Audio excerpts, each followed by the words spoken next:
Сайн байцгаана уу? Монгол хэл бичгийн шалгалтанд бэлдэх онлайн сургалтанд бүртгүүлж орж ирсэн та бүхэнд баярлалаа.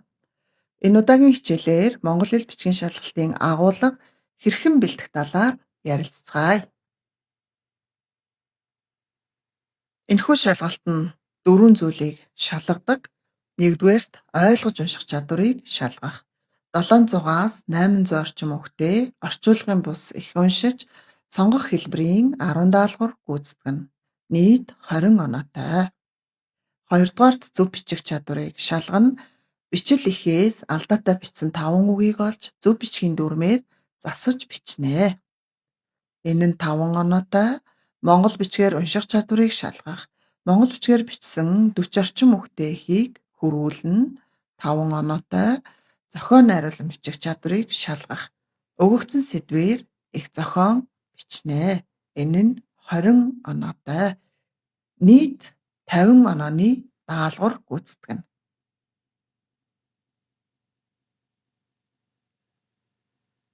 Унших чадварыг шалгахдаа юу шалгадаг талаар ярилцъя.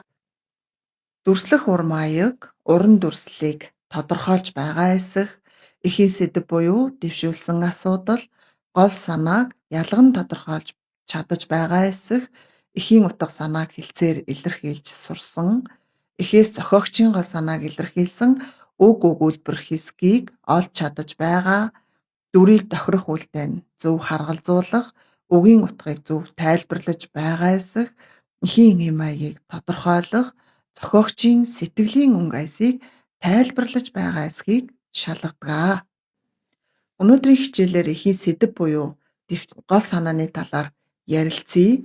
Дараагийн хичээлээр дүрслэх ур маяг, эхийн хэм маяг, сэтгэлийн өнгө аясыг тодорхойлох зэргийг дэлгэрүүлж үзнэ.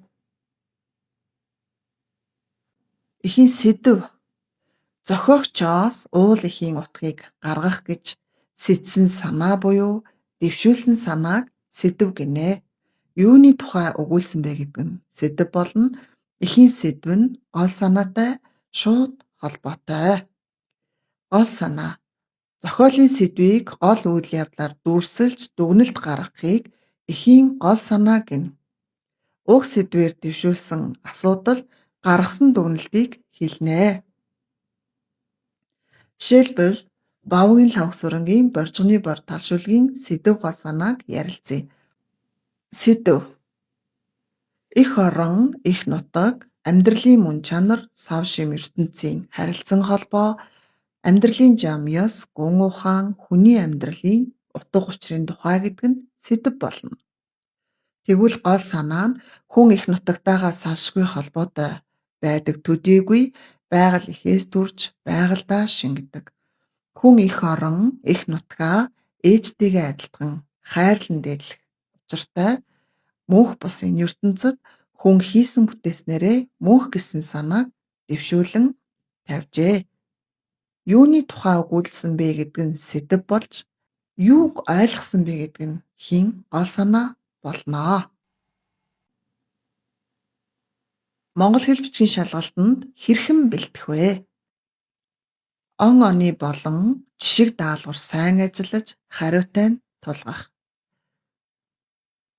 Хариутай нь тулгаад явхаар ямар дүрмээр алдаж ийн тэр дүрмээ эргээд судлах хэрэгтэй. Хэд хэдэн жишиг даалгавар ажиллаад ирэхээр дараагийнханд бараг алдахгүй хөнгөн болж ирдэг.